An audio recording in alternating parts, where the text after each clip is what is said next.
Welcome to the Big O Show on the Overreaction Sports Network, powered by Believe. Still the same damn kid from Oklahoma, same old dreams hanging off of my shoulders, just wishing and waiting on a shooting star for all to see.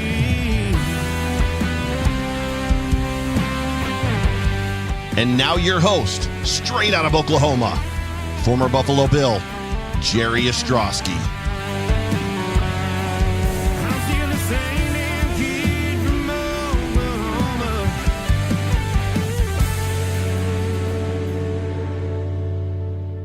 Oklahoma. Welcome everybody. It is playoff football time in Buffalo, folks. And I am excited. I know you're excited. Hell, outside in Tulsa, it's snowing. School's already canceled for tomorrow. It feels like Buffalo here. It feels like playoff football in this house, in this town. And hell, I'm not even close to Buffalo right now. I'm crazy excited about it. But I am the Big O Jerry Ostroski. This is Thursday night on the Overreaction Buffalo Sports Network, powered by Believe. And it is time once again for the Big O Show. And hit the like button, hit the subscribe. We appreciate you. It's been an awesome season. The regular season's over. Now time for playoffs.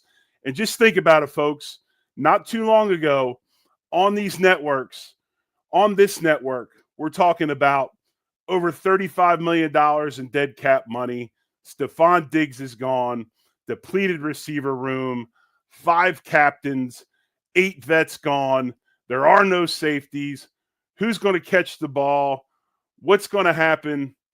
And here we are, folks, the number 2 seed in the AFC, and we're going to play at home at 1 p.m. Eastern, 12 Central in Highmark Stadium against the Denver Broncos in the wild card round. And it's just been an amazing season, and we'll get into a lot of the particulars here in a bit.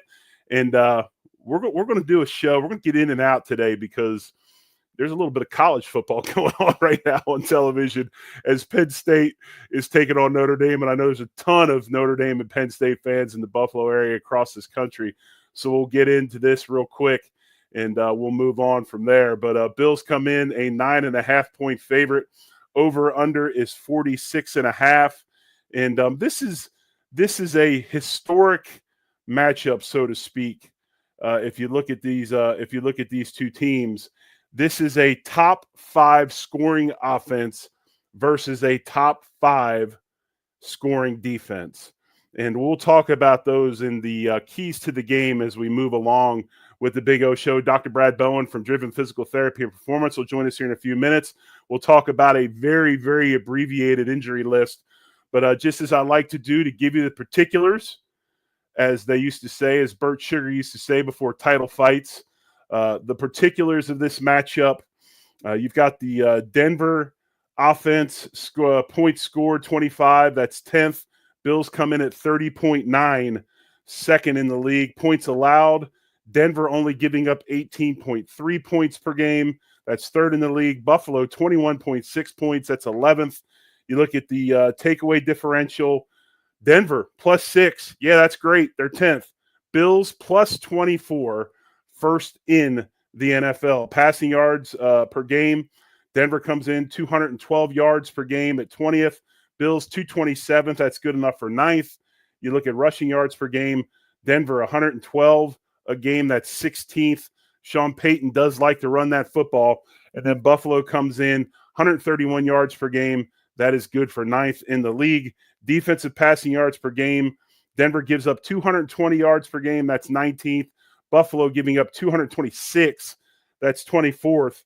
And then also defense rushing yards per game. Denver only giving up 96 yards a game. That makes them third in the league. Buffalo gives up 115 yards per game. That's good enough for 12th. So as we talked about, all the things we talked about this offseason as we head into this wild card round, Bill secure that second seed, and just kind of some things to think about as we move forward in today's show, looking at familiar opponents. The Bills and Broncos played 5 teams this season across the board that each other played. And just results real fast. Both teams played the Seattle Seahawks. Denver lost to the Seahawks 26-20. Buffalo wins 31-10. Denver played the Jets. They won 10-9 in a barn burner. We beat the Jets twice, obviously 23-20. Then the second game, 40-14. We both faced off against the Ravens. Both did not do very, very well at all. Denver loses 41-10. We lost, of course, 35-10 on that Sunday night. Chiefs, Denver played the Chiefs twice. They lost to the Chiefs at full strength, 16-14. One of those lucky horseshoe games for the Chiefs this season. Then, of course, this past week when the Chiefs played none of their players, Denver won 38-0. And we, of course, beat the Chiefs at home 30-21. Last common opponent, Colts. The Broncos won 31-13. Bills, we beat the Colts 30-20. But again, this is a top 5 scoring offense in the Bills taking on a top 5 scoring defense in the Denver Broncos. But as we like to do on the Big O Show every week, we like to talk a little bit about injuries. And that's when I bring in my main man, my homeboy, Dr. Brad Bowen from Driven Physical Therapy and Performance. Dr. Bowen, it's been a while. How you doing, man? What's going on? I'm doing good. I'm pretty excited because the list is very, very short. This might be my favorite week of the season so far. Yes, you are. I guess you could say that your injuries per pay is pretty high this week. Yeah, prep work was pretty easy. Do you want to start or should I start it? You go ahead. You run the show, man. We haven't had. It's been a couple weeks. You run the show and let's get us going. The only guy that we're concerned about this week, Jerry, is that returner, Mr. Codrington. He tweaked his hamstring with a couple minutes left in the last game against the Patriots. He kind of got his left foot caught underneath him when he was making the return, and a defender basically twisted him forward and to the right. So he lengthened that hamstring pretty good.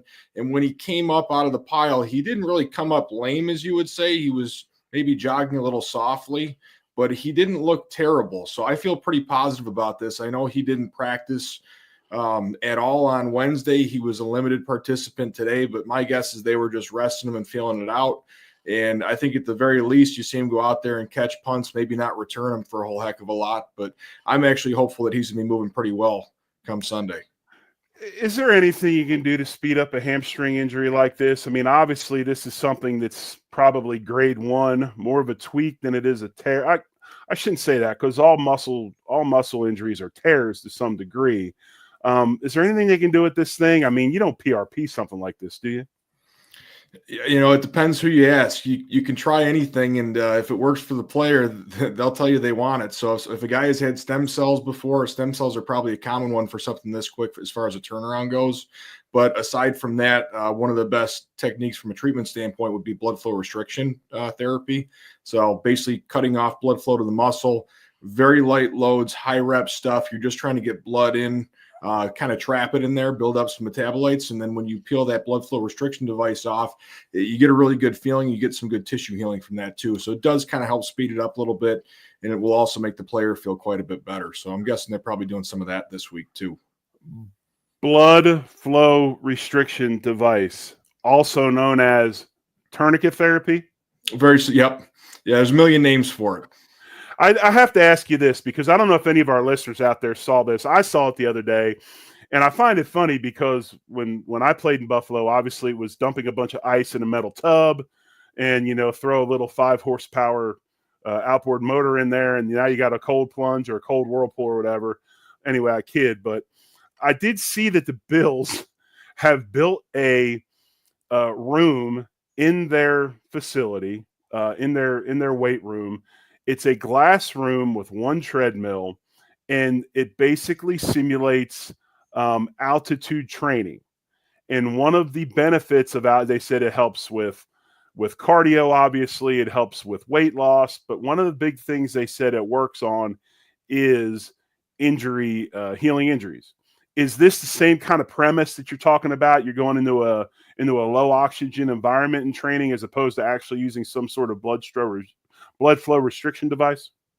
Yeah, I would say so. And basically what you do is you kind of wear that tissue out with lighter loads. So you're really not causing a lot of tissue damage as though you're lifting heavy weights, but you get a good metabolic response from it on the back end, which is healing. So I absolutely, they've got fancier equipment than I have for sure. But in the end, they both do very similar things.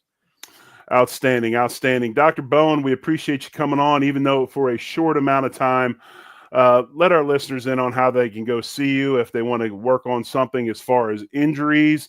And then also the other side of it is injury prevention, weekend warriors, golfers, basketball players, softball players, guys that like to go out and be active in sport, but want to do some things to help, keep themselves from, don't want to get a back injury or something like that. How can our listeners contact you so they can see you and get all that work in with you? Absolutely. You can give me a call or shoot me a text at 716-341-9694 or find my website at www.drivenptperformance.com. He is Dr. Brad Bowen from Driven Physical Therapy and Performance. We'll have him on again next week. Hopefully his time on the show is short once again. Dr. Bowen, we appreciate you, buddy. Thank you very much. It was fun, Jerry. Go Bills. All right, go Bills. He's Dr. Brad Bowen from Driven Physical Therapy and Performance. Like we said, we like to have him on every week. Lately, we've had some issues with some different things, and that had to do with me, not him. So, again, big-time matchup in Buffalo this weekend at Highmark Stadium. This is a tough matchup for Buffalo. And am I in a panic? No, I'm not trying to make this into something more than it is. But this is a Denver Broncos team that plays tremendously well on defense.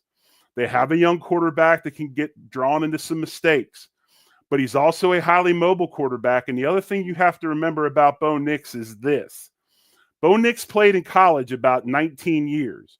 While that's an exaggeration, it's not that much of an exaggeration. Bo Nix started out in Auburn, then he went to Oregon, then he goes to the draft. So Bo Nix has been around a while. He's got a lot of football under his belt in big games, even if it isn't playoff football in the NFL.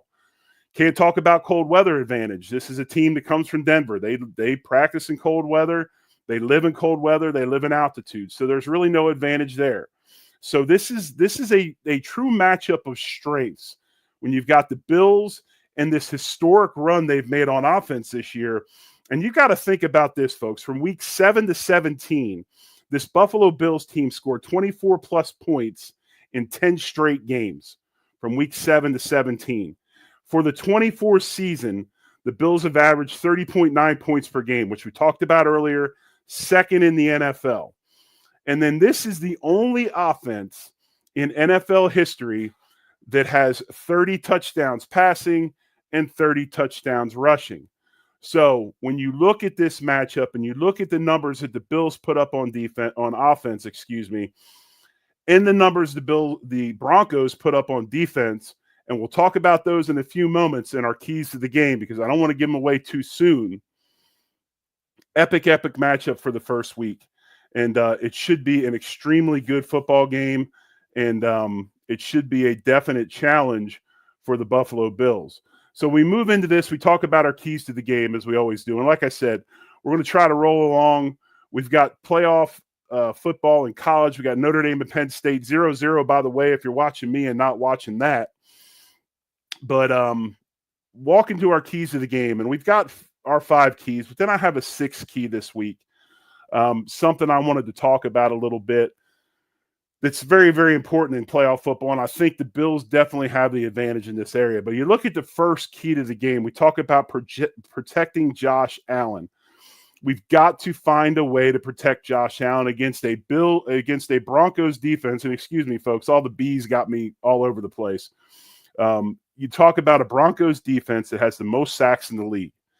This is a Broncos defense that has 63 sacks.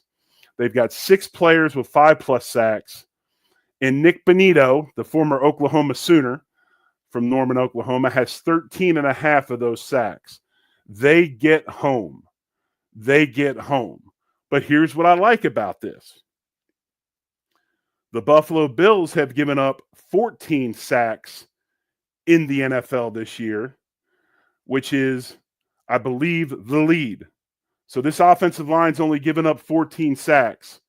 And so you've got strength versus strength. That's what I like to see. A guy like Spencer Brown, proud UNI alum, University of Northern Iowa, which is where my son now is coaching. and my younger boy is transferring to go play for his brother. So we're fired up for the Panthers, Panther Nation, Panther Country. But Spencer Brown's only given up 1 sack this season, playing incredibly well. But here's the other key to this whole pressure game, and I talk about protecting Josh Allen and where it might fall into the Bills' advantage. Not just offensive line play, but the play of the actual quarterback, number 17, Josh Allen. When you look at Josh Allen, okay, this Broncos team, they like to blitz. They like to bring pressure. They are 3rd in the NFL in blitz rate. So they will get after you. Whereas the Bills are near the bottom in blitzes. Denver's near the top, 3rd in the league. But number 17, Josh Allen, is 3rd best. He has the 3rd best rate against 5+ man rushes or blitzes in the NFL this season. If you want to get hurt and get hurt quickly, blitz Josh Allen. So I think that the Broncos probably come out and try to get pressure just straight up at first. If Josh is hurting them, maybe they try to bring the blitz and try to get it that way or try to pick and choose. But you're talking about 2 forces meeting on Sunday afternoon in Orchard Park. This Bills offensive line, this Denver Broncos defensive line, and the Denver theory of blitzing a lot, which is the strength of Josh Allen, should be amazing, should be really tactical, should be fun to watch. So my first key to the game, you've got to protect Josh Allen. My second key to the game, this is a week where we're going to find out if what Brandon Beane and Sean McDermott did in the offseason to bolster this wide receiver room, we're going to find out if it was all worth it. Because my second key to the game is these Buffalo Bills wide receivers have got to win this week. They've got to win. And Denver holds teams to an 86.2% catch rate, which is 6th in the league. But here's the capper of all this. And here's the thing you need to understand, which makes it interesting for Joe Brady and this Buffalo Bills offense and how they're going to attack this Broncos defense. When you look at this, and again, I apologize. All these bees got me going crazy. The Denver Broncos hold tight ends to a 77.5% rate, which is 1st in the NFL. They successfully shut down opposing teams' tight ends is what I'm trying to tell you. And when you look at the Bills, while Khalil Shakir is Josh Allen's number 1 target, and he comes into this playoffs with 76 receptions, 821 yards, and 4 touchdowns, Dalton Kincaid is statistically Josh Allen's 2nd favorite target. And you're now playing a team that shuts down tight ends at a big-time rate. So wide receivers are going to have to win. They're going to have to find a way to scheme up tight ends, hopefully, because I don't think it's very good for the Bills if you can't throw to a tight end. So I hope that Joe Brady in this offense figures out a way to get the tight ends involved, even though they are so successful against tight ends. But here's the other thing, and I saw Joe Marino talking about this on Twitter this morning. I think the big key to this, yes, wide receivers need to win. We got to find a way to, sketch something out with our tight ends. We have running backs that catch the ball tremendously well. When teams blitz, covering running backs usually becomes a secondary thought. We're going to have to figure out a way to scheme up some plays to get our backs involved in the passing game. We know that Cook does a really good job of catching the ball. We know Ray Davis does a really good job of catching the ball. We know Johnson has had a game over 100 yards catching the ball. I think you'll see this Bills offense scheme some stuff up for these running backs. So while I believe the wide receivers have to figure out a way to win, and I think this is a time when Keon Coleman steps forward. This is a time when the trade for Amari Cooper pays off. Amari's got to get open. Put the noise behind him of the week. I know he had a lot of stuff going on personal-wise.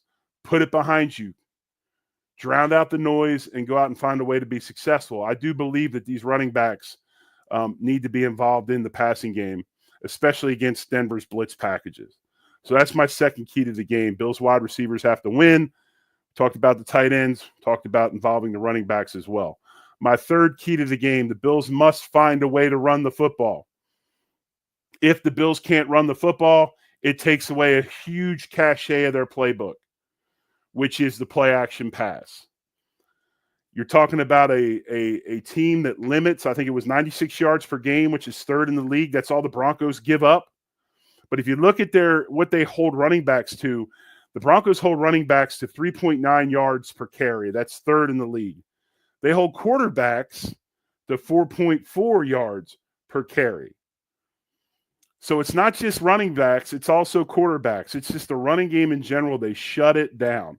Buffalo in this group, this is a game when I really look at the main key to this game, and we always talk about, 17, we talk about Josh Allen and how he has to elevate his play to maybe cover for some deficiencies, especially on the defensive side. But when I look at this game, Brown, Torrance, McGovern, Edwards, Dawkins, that's where my eyes go from the opening of this game. This offensive line, it's played amazingly well this whole regular season. Aaron Cromer's done a wonderful job. The stress on that group this game will be as high as any, because you've got to stop a team from rushing the passer, and you've got to run the football against a team that does not let you run the ball.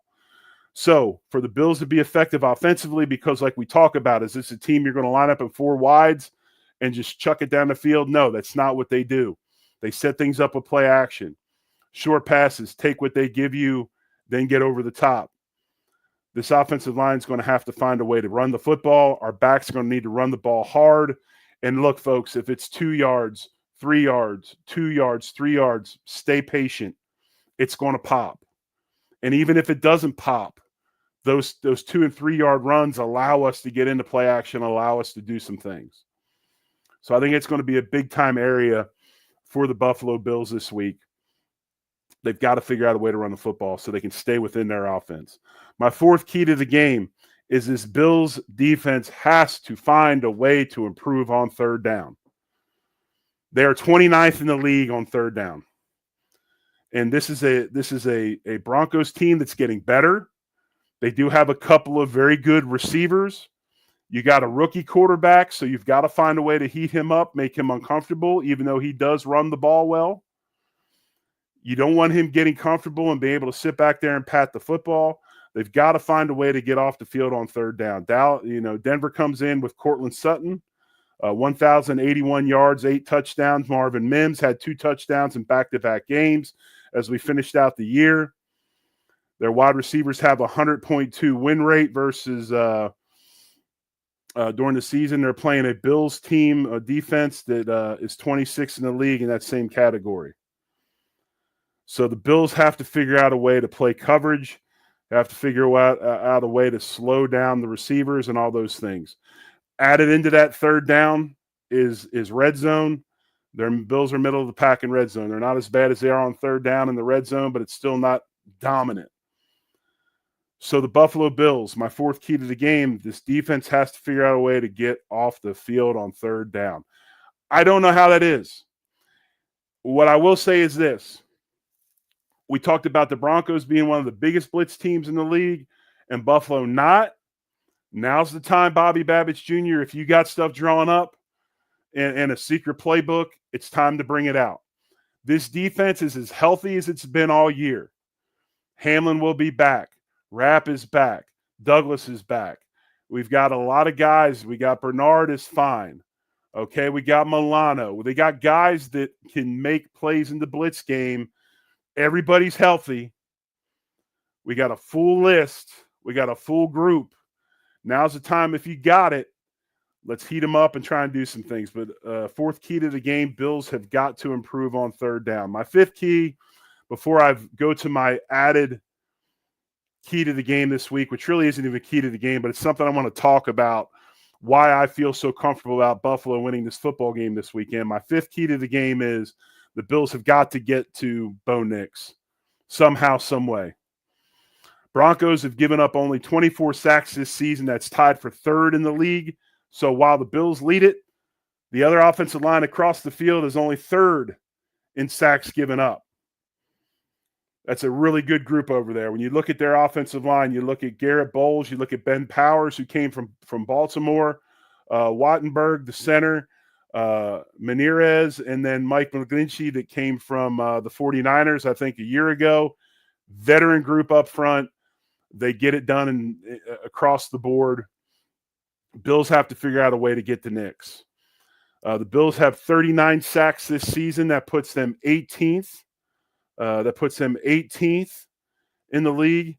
And we talked about a little bit ago about how do we get off the field on third down, about maybe adding some situational pressures that we have not seen. The Bills' blitz rate right now, their blitz rate is only 26th in the league. Not very high. One of the least blitzing teams in the NFL. You got sack leader Rousseau. Greg Rousseau has 8 sacks.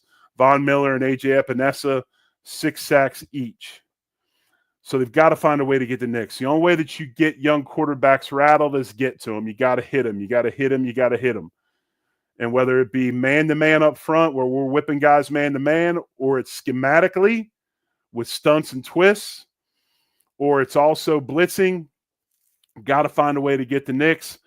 Big key to me this game, when I look at this game and I think about the guys up front, this is one of those Ed Oliver games. We need Ed to disrupt. Ed's got to get upfield. He's got to disrupt. He's got to bump Knicks outside and let our athletes make plays. So that's my 5th key to the game. Bills have to get the Bo Nix somehow, some way. And finally, I guess you would call it 6th key to the game. Really, it's not a key. We talk about intangibles.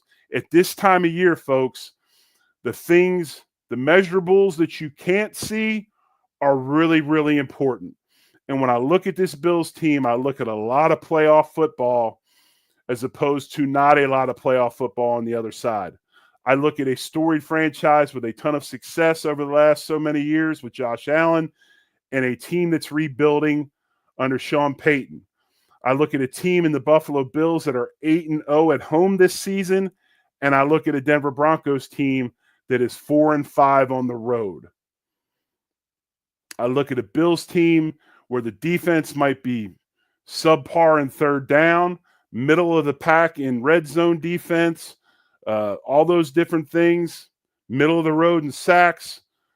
I look at the turnover ratio, and we are plus 24 and number 1 in the league.